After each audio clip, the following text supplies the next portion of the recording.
Hi friends, అందరూ బాగున్నారా? నేను బాగున్నాను. మీరు బాగుండాలని మనస్ఫూర్తిగా కోరుకుంటున్నాను. మన ఛానల్లో కుకింగ్ రెసిపీస్ రాక చాలా రోజులు అవుతుంది. శ్రీరామనవమి అవతలొచ్చింది, తర్వాత శ్రీరామనవమిది ఒక వీడియో వచ్చింది. ఈరోజు మీ ముందుకి చికెన్ పులావ్ రెసిపీ నా స్టైల్లో చూపిస్తాను. ఒక్కసారి చూసేయండి, చాలా ఈజీగా ఉంటుంది. Welcome to our channel Mamata cooking official. ఇంతకు మన ఛానల్ని సబ్స్క్రైబ్ చేసుకోకపోతే వెంటనే వెళ్ళి సబ్స్క్రైబ్ చేసుకోండి. ముందుగా అయితే పావు కేజీ చికెన్ తీసుకొని 2 సార్లు వాష్ చేసుకున్నాను, కొంచెం సాల్ట్ వేసుకొని. ఆ తర్వాత 1 టేబుల్ స్పూన్ సాల్ట్, కొంచెం కారం, అల్లం వెల్లుల్లి పేస్ట్, 1 స్పూన్ ఆయిల్ వేసుకోవాలి. ఆ తర్వాత ధనియాల పొడి, చికెన్ మసాలా కూడా వేసుకోవాలి. మీ ఇష్టం, గరం మసాలా కూడా వేసుకోవచ్చు. ఆ తర్వాత కొంచెం పసుపు వేసుకోవాలి. వేసుకొని మంచిగా ఒకసారి మిక్స్ చేసుకోవాలి. మనం ఆయిల్ వేయడం వలన చికెన్ పీసెస్కి మసాలా మంచిగా పడుతుంది. అలాగే 2 రెబ్బల కరివేపాకు, కొంచెం కొత్తిమీర, పుదీనా కూడా వేసుకొని మంచిగా కలుపుకోవాలి. ఈమెంది ఇంత కొంచెం చికెన్తో చేస్తుంది అని అనుకుంటున్నారా? ఇది ఓన్లీ ఒక్క నైట్ పూటకి ఓన్లీ ఇద్దరికి మాత్రమే చేస్తున్నాను. నేను చేసేది ఇద్దరికి మంచిగా సరిపోయి ముగ్గురికి కొంచెం మిగులుతుంది. అలాగే బాస్మతి రైస్ ఈ గ్లాస్కి కొంచెం ఒక 2 ఇంచులు తక్కువ పోసుకున్నాను. చూడండి, అది బాగున్నాయి క్వాలిటీ.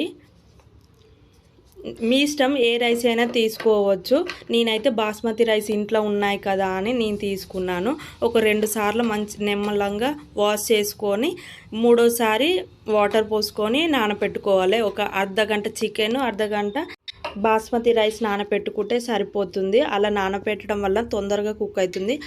ఒక గిన్నె తీసుకొని అందులో 2 టేబుల్ స్పూన్ ఆయిల్, 1 స్పూన్ గీ వేసుకోవాలి. అలాగే మనం బగారా దినుసులు ఉంటాయి కదా, అవి కూడా వేసుకోవాలి. అన్ని యాలకులు, లవంగాలు, దాల్చిన చెక్క, బిర్యానీ ఆకు, ఇంకా జీరా, కొంచెం జీలకర్ర కూడా మీ దగ్గర ఏ బగారా సామాన్ ఉంటే ఏమేమి ఉంటే అవన్నీ వేసుకోండి. ఆ తర్వాత ఒక పెద్ద సైజు ఆనియన్ ఇలా పొడుగా కట్ చేసుకొని వేసుకోవాలి. వేసుకొని ఒకసారి మంచిగా ఫ్రై చేసుకోవాలి.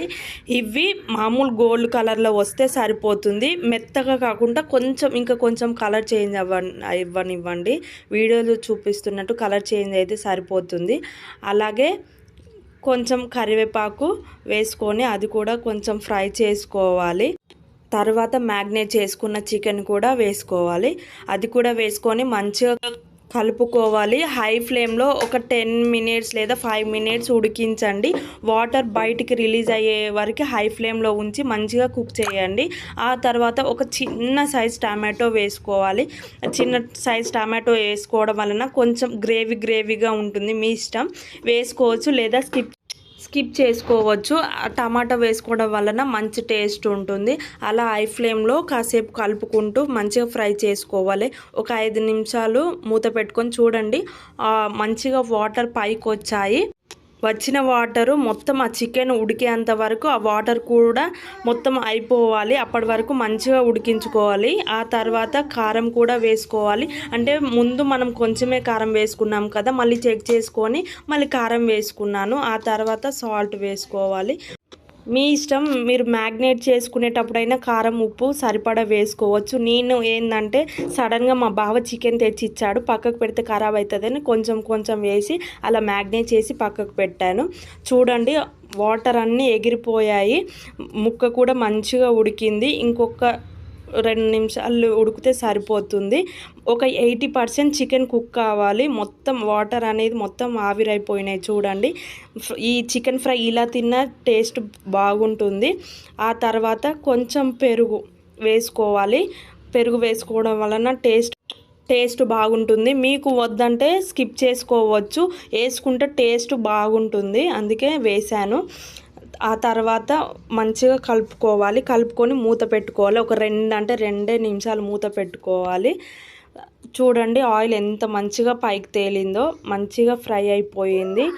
ఫ్రై అయిన చికెన్లో మనం ముందుగా నానబెట్టుకున్న బాస్మతి రైస్ కూడా వేసుకొని హై ఫ్లేమ్లో వాటర్ అనేది అంటే తడి లేకోకుండా మంచిగా నెమ్మలంగా మంచిగా ఫ్రై చేసుకోవాలి. అసలు వాటర్ ఉండొద్దు, మంచిగా ఫ్రై అవ్వాలి. నిమ్మలంగా కలపండి, లేదంటే బియ్యం విరిగిపోతాయి. మీరు నార్మల్ రైస్ అయితే ఎట్లా కలిపినా ఏం కాదు, ఇవి బాస్మతి రైస్ కదా, కొంచెం నిమ్మలంగా కలుపుకోవాలి. సగం చెక్క నిమ్మరసం కూడా వేసుకోవాలి. వేసుకొని కొంచెం ఒక 2 నిమిషాలు కలపండి.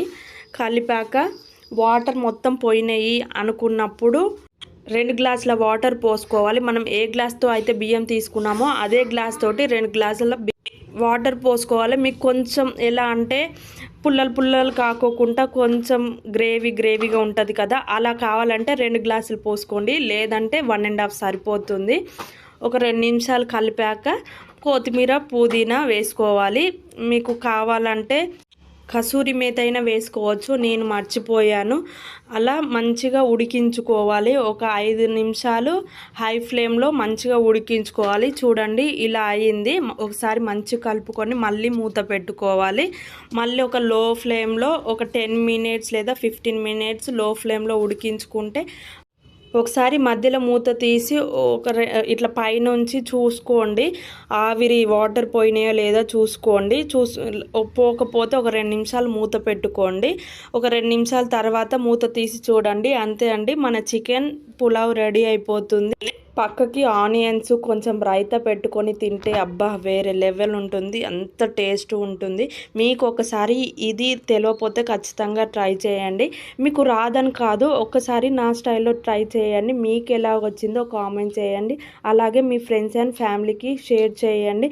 మీకు ఈ పులావ్ చేసుకుంటే పక్కకి కర్రీ కూడా అవసరం ఉండదు, అంత బాగుంటుంది. ఇంతకు అడగడం మర్చిపోయినా, మీకు చికెన్ పులావ్ ఇష్టం, చికెన్ బిర్యానీ ఇష్టం కామెంట్ చేయండి. బాయ్. మళ్ళీ మరొక వీడియోతో మీ ముందుకు వస్తాను.